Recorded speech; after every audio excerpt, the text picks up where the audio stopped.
teaching to you as a subject Standard 8 Lesson number 1 Arrival of European in India. Last lecture में हमने half एक lesson complete किया, half pending lesson हम अभी करेंगे. Okay, so please take out your book and see the page number 3. British interest in India. British ने कैसे interest लिया इंडिया में आके और ट्रेड किया उसके बारे में. So please listen. During the reign of queen Elizabeth of England in the year 1600 CE. Queen Elizabeth के टाइम पे 1600 ईयर में the British establish the East India company उन्होंने स्टेब्लिश की थी. This company belong to merchant who wanted to increase their wealth by undertaking trade with India. ये company belong करती है merchant के लिए थी, जिसमें वो चाहते थे कि अपना वेल्थ इंक्रीज करे इंडिया के थ्रू, इंडिया में आके ट्रेड करके. Okay, the first British ship arrive in India at the port of Surat in the year 1608 CE. First British ship arrive यानी इंडिया में आई थी कहाँ पे? एट द पोर्ट ऑफ सूरत, सूरत के पोर्ट में 1608 ईयर में. Captain W. Hawkins the captain of the ship के captain थे. Was the first British to set foot in India. जो फर्स्ट ब्रिटिश है जिन्होंने सेट फुट इन इंडिया में आके सेट फुट से थ्रू आए. He met Jahangir but did not get his permission to trade. वो जहांगीर से मिले बट उनको परमिशन नहीं मिली ट्रेड करने के लिए. Thereafter Sir Thomas Roe arrived in India, who acquired the permission to establish a trading center in Surat.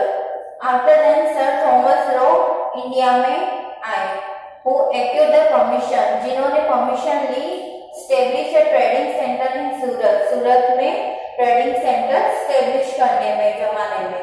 Letter Delhi went into the hands of Shahjahan. उस time पे दिल्ली किसके हाथ में था? शाहजहां के हाथ में था. Shahjahan gave permission to the British to carry out trade in Bengal. Shahjahan ने परमिशन दी ब्रिटिश को to carry out trade in Bengal, Bengal में अपना ट्रेड कर सके. Then after point of the French.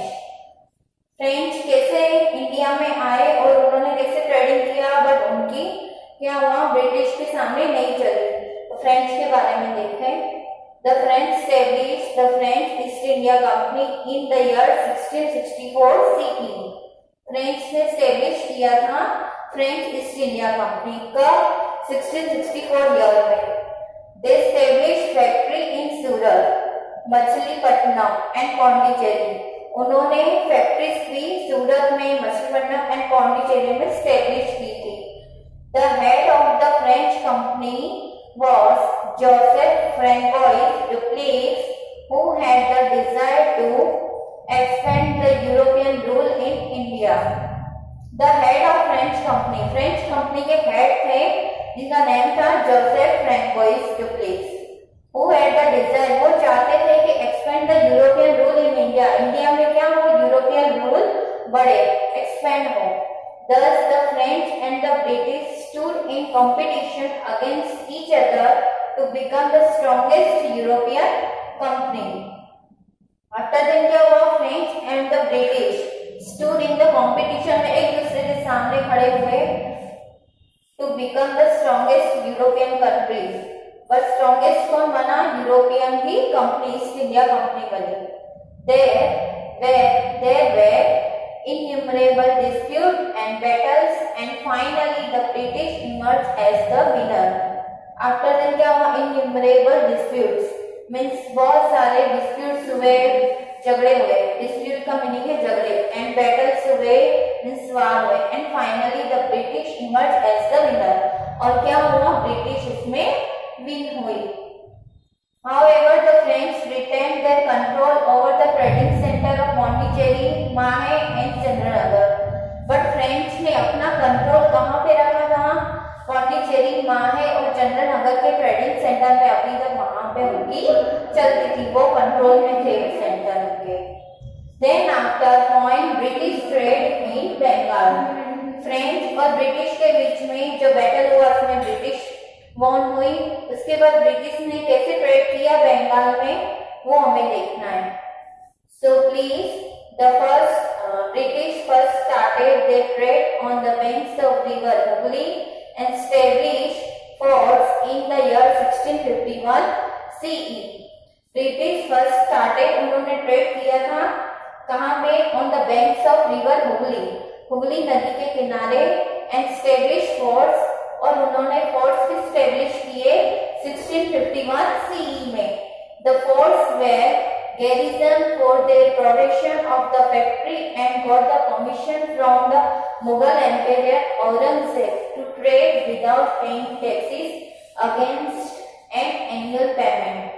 Forts के रिगार्डिंग के लिए, प्रोटेक्शन के लिए और फैक्ट्रीज के उनको परमिशन चाहिए थी मुगल एम्पायर औरंगजेब की टू ट्रेड, और उनको परमिशन मिली औरंगजेब की to trade without paying taxes, tax पे करने के एनुअल पेमेंट के अगेंस्ट, सामने जो टैक्स पेमेंट करना होता है तो वो नहीं कर सकते, तो उनके लिए भी उनको परमिशन मिली थी।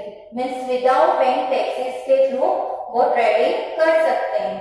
Next page, page number 4, you can see by this time the East India Company was in a race to earn more and more money।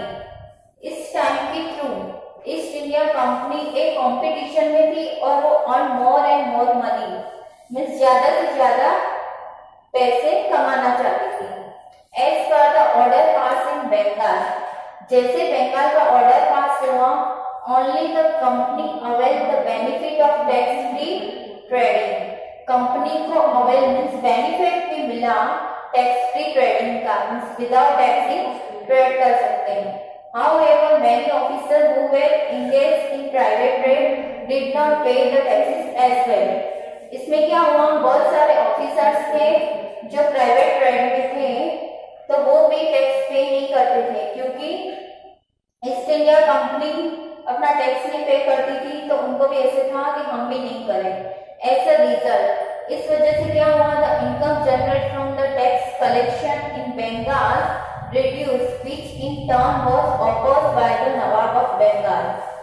इस वजह से क्या हुआ, इनकम जो जनरेट होती है ना टैक्स के थ्रू कलेक्ट होती है तो वो कम होती गई, और इसमें जो बंगाल के थे नवाब बंगाल के थे मुर्शद कुली खान, कौन थे? नवाब ऑफ बंगाल मुर्शद कुली खान, वो अपोज थे। This dispute kept on recurring even during the time of Ali Verdi Khan। और ये डिस्प्यूट मीन्स ये झगड़े रिकरिंग चलते रहे कब तक? Even during the time of Ali वर्दी खान के टाइम तक। आफ्टर अली वर्दी खान हिज सन सिराज उद्दौला टुक चार्ज, उसके बाद उसके सिराज उद्दौला उनके बेटे उन्होंने ये चार्ज किया। He got involved into a major battle with the British। He got involved into a major battle with the British। और उन्होंने मेजर बैटल मीन्स महान युद्ध हुआ किसके साथ? ब्रिटिश के साथ। आफ्टर देन है बैटल ऑफ प्लासी। कौन सा वार था? Battle of Plassey. Siraj Uddaula became nawab of Bengal in the year 1756। Siraj Uddaula became nawab of Bengal in the year 1756 के सिराज उद्दौला नवाब ऑफ बंगाल के नवाब थे। He had an overwhelming influence over the British। उन्होंने ब्रिटिश के ऊपर उन्होंने अपना असर जमाया था। The British held the competitors of Siraj Uddaula by conspiring against him so that he would not remain on the throne of Bengal। British को help चाहिए थी किसकी? Competitors of Siraj Uddaula. सिराज उद्दौला के जो कॉम्पिटिटर्स हैं ब्रिटिश उनकी हेल्प के थ्रू उनके अगेंस्ट जाने वाले थे सिराज उद्दौला, जैसे उनकी हेल्प मिले तो वो ये प्लासी का जो बैटल है वो जीत सके, so that he would not remain on the throne of Bengal. और वो बंगाल की थ्रोन पर, राजगद्दी पर सिराज उद्दौला को नहीं चढ़ाना चाहते थे। There were frequent conflict with the British merchant regarding payment of taxes. Frequent conflict यानी बहुत सारे conflicts हुए किसके साथ? With the British merchant के साथ, किसके regarding payment of taxes, tax payment के regarding. When the British merchant failed to pay tax which were applicable to both Indian and foreign merchant. जब ब्रिटिश मर्चेंट फेल हुए अपना tax पे करने में, जिसमें एप्लीकेबल थे वो इंडियन एंड फॉरेन मर्चेंट भी, the situation came to a boil, ये सिचुएशन ऐसी आ गई कि order that the British should not fortify the factory, pay the taxes as per the rules and rate, as per the terms and condition. उन्होंने order दिया था British को, किसने? सिराजुद्दौला ने ऑर्डर दिया था ब्रिटिश को कि वो अपनी फैक्ट्रीज और फोर्ट से वो फोर्टिफाई नहीं कर सकते. क्यों? क्योंकि वो टैक्स अच्छे से पे नहीं कर रहे रूल्स एंड रेगुलेशन के अकॉर्डिंग. इसलिए this provocation was enough for Siraj to opt for war. ये इनफ फॉर वार के लिए ज्यादा ही बढ़ गया. And he success in explaining the British from Calcutta, और वो सक्सेस हुए इसमें ब्रिटिश फ्रॉम कलकत्ता के ब्रिटिश में से. Then next paragraph, the British counter attack under the leadership of Robert Clive. British counter ने अटैक किया किसके अंडर में? रॉबर्ट क्लाइव की लीडरशिप के अंडर में. Clive write Mir Jafar, the commander in chief of Sirajuddaula, जो सिराजुद्दौला के चीफ ऑफ कमांडर थे जिनका नाम था Mir Jafar, with a promise to confer the throne of Bengal to him and convince him to join their side. जिन्होंने ब्रिटिश ने क्या किया था? उनको प्रॉमिस किया था कि आपको थ्रोन ऑफ बंगाल, बंगाल का थ्रोन मिलेगा, और उनको कन्विंस किया, फोर्स किया जॉइन देयर साइड, उनकी साइड में क्या हो? ज्वाइन हो जाए. कौन था वो? सिराजुद्दौला के chief of commander Mir Jafar. With his help, Robert Clive defeated and murdered Sirajuddaula in the Battle of Plassey. इसकी हेल्प से रॉबर्ट क्लाइव ने डेफिटेट किया एंड मर्डर किया सिराजुद्दौला के in the battle of Plassey के बैटल में. This was the first war fought by the company in India, which marked the beginning of the British rule in India.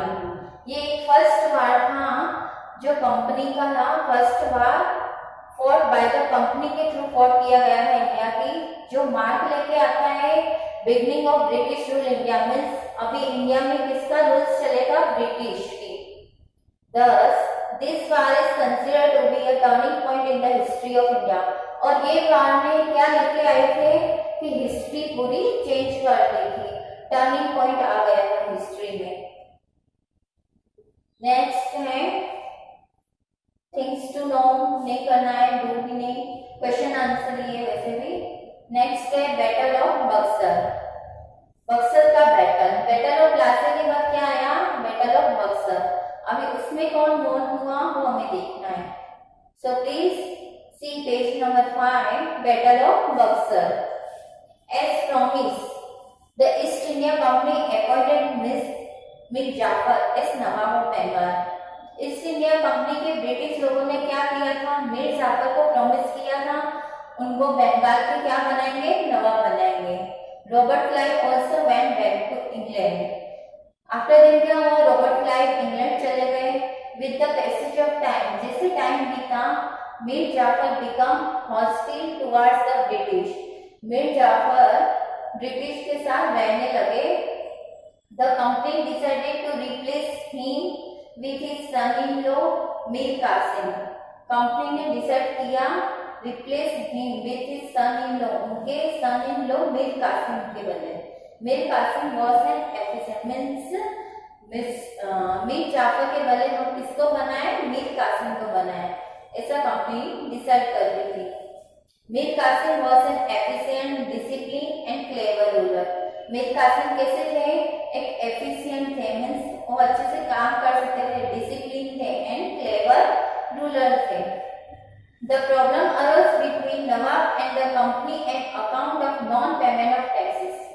ये problem arose हुई किसके बीच में, नवाब और कंपनी के बीच में, कि नवाब किसको बनाना है और कंपनी का, on account of non payment of taxes, जो पेमेंट नहीं करते थे टैक्सेस के, उसके अकॉर्डिंग ये प्रॉब्लम अराइज हुई, which ultimately brought both the forces face to face with each other, जिसमें क्या हुआ, ultimately brought both the forces होते गए face to face each other, एक दूसरे के साथ लड़ाइयाँ होती गई।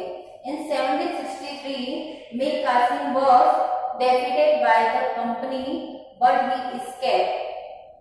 मीर कासिम ने defeated by the company को हराया, but he escaped, but वो चले गए। He reorganized his army along with the forces of Nawab of Oudh, Shuja'ud-Dawla and Mughal Emperor Shah Alam II. उन्होंने रीऑर्गेनाइज किया अपनी army along with the forces of नवाब of Oudh के साथ, शौजुद्दौला और मुगल एम्पीरियर शाह आलम के साथ। Their combined forces met the company force at Buxar in 1764. उनके combined forces met the company को मिले बक्सर में 1764 में। The British East India Company won the war, जिसमें ब्रिटिश ईस्ट इंडिया कंपनी जीती। And all of the sudden Bengal, Awadh and Mughal Empire was under their control, जिसमें बंगाल, अवध यानी Lucknow and Mughal empire उनके control में था। Robert Clive was sent to India to take control of the situation. Robert Clive ने send किया India को कि ये सिचुएशन को क्या करना है, कंट्रोल लेना है। That's how the East India Company, a trading company, emerged as a political power in subcontinent of India. कि ईस्ट इंडिया कंपनी कैसे अपना ट्रेडिंग पावर चला रही है, emerge as a political power भी कहाँ पे, in the subcontinent of India के सब कॉन्टिनेंटल में। ओके, नेक्स्ट है एक्सरसाइज क्वेश्चन आंसर, जो वर्कबुक में है तो उसमें and filling the blanks workbook में कंप्लीट करना है।